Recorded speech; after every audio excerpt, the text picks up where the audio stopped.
चलिए, क्या स्पेसिफाइड है क्वेश्चन में? A cylinder is immersed in uniform electric field as shown, find the flux for the curve surface. You are suppose to find for the flux for the plane surface and the total flux. मतलब आपको total flux निकालने के लिए जितने भी surfaces है सबके flux को आपको क्या करना पड़ेगा, ऐड करना पड़ेगा। ठीक है, क्लियर है यहाँ तक है? आई hope I am clear this part.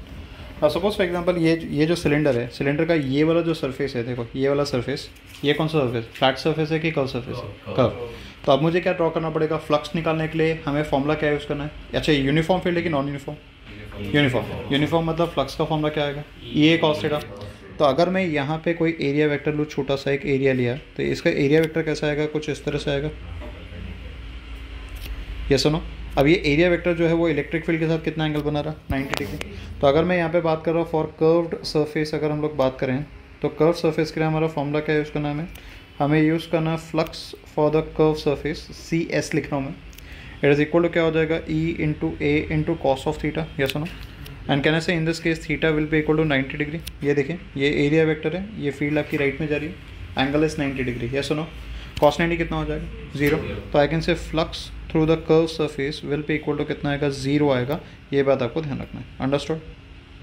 अच्छा, अब नेक्स्ट हम लोग क्या बात करें? Next we are talking about plane surface के बारे में बात करेंगे। तो will talk about plane surface. तो प्लेन सरफेस एक है कि दो है?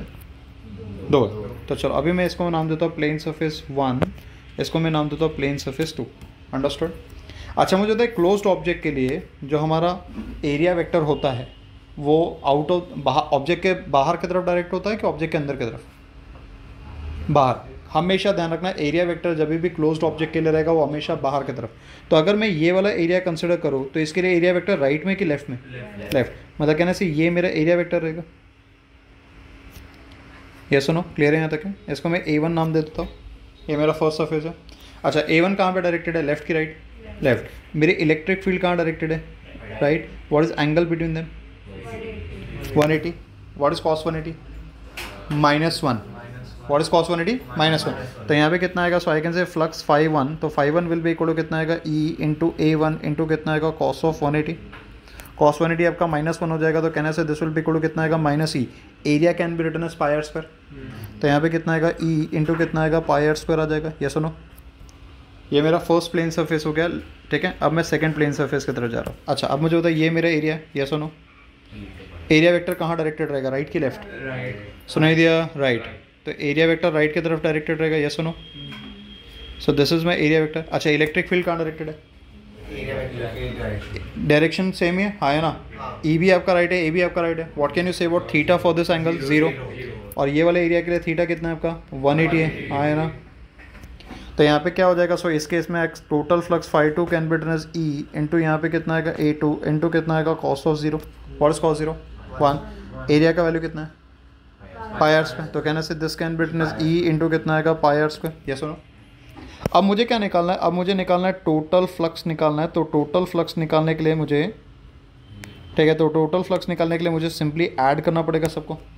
तो टोटल फ्लक्स निकालने के लिए कितना आएगा? That will be equal to कितना आएगा? Flux for the curve surface plus कहने से flux for the first plane surface plus flux for the second plane surface.